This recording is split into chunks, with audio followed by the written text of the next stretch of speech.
ముఖ్యమంత్రి గారు మహాలక్ష్మి అనే పథకం పెట్టి బాగానే ఉంది. పథకం అనేది బాగానే ఉన్నది. అది ఆయన ఎన్నికల దృష్టిలో పెట్టిండు. కాకపోతే అది పెట్టడం వల్ల ఆటో డ్రైవర్లు అందరికీ పుట్టగొట్టినట్టు అయింది.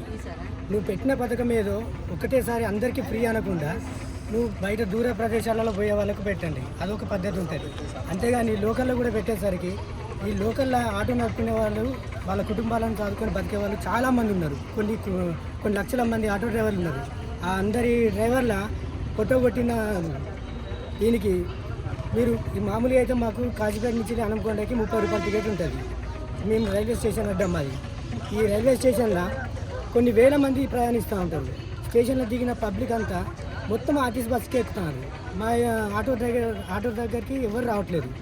అమ్మ ఆటో, అయ్యా ఆటో అని పిలిచినా కానీ ఎవరు వస్తలేదు.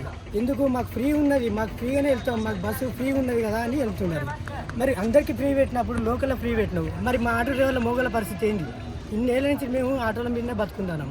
మా పిల్లలను ఫీజులు కట్టుకుంటా, మా పిల్లలను చదివించుకుంటా, ఒక్కొక్కరి ఆటో డ్రైవర్ల పిల్లలు మంచి ఐఏఎస్ ఆఫీసర్లు అయిన వాళ్ళు కూడా ఉన్నారు. అది ఎందుకు? మేము ఆటో నడుపుకొని కష్టపడి బతుకుతున్నాం కాబట్టి మేము కష్టపడి చదివించుకున్నాం. ఇప్పుడు అలాంటి వాళ్ళకు మాకు ఉద్యోగాలు కూడా లేకుండా చాలా ఇబ్బందిగా ఉన్నది. మేము ఇంతగానో కష్టపడి పిల్లల్ని చదివించుకున్నా కానీ మా పిల్లలకి ఉద్యోగాలు కూడా వస్తలేవు.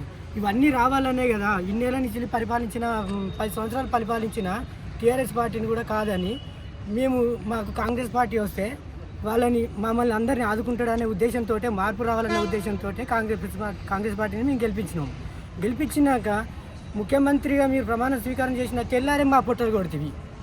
మరి ఇది ఎక్కడి న్యాయం? ఆడవాళ్ళకి అందరికీ ఫ్రీ అని వాళ్ళని సంతోషపెట్టినావు. మరి మాలాంటి కూలి పని చేసుకునే వాళ్ళకి రోజు మాకు ఫైనాన్స్ కట్టాలి, గిరిగిలు కట్టాలి. మాకు వచ్చేదే రోజుకు 500 కూలి. అందులోకి వెళ్ళి రోజుకు 200, 300 గిరిగిరి కట్టాక, పెట్రోల్ పోయాక మా ఇంటికి ఏం తీసుకుపోవాలి, ఇంట్లో పిల్లలకి ఏం పెట్టాలి, మా భార్యకి ఏం పెట్టాలి, ఇవన్నీ దృష్టిలో పెట్టుకొని దయచేసి ముఖ్యమంత్రి గారు మిమ్మల్ని ఏరుకోరి మేము గెలిపించుకున్నాం కాబట్టి మా ఆటో డ్రైవర్ల పుట్టలు కొట్టకుండా వెంటనే దీనికి స్పందించి మీరు ఏదో ఒకటి మాకు ఆటో డ్రైవర్లందరికీ న్యాయం చేయాలని మనస్ఫూర్తిగా కోరుకుంటున్నాను.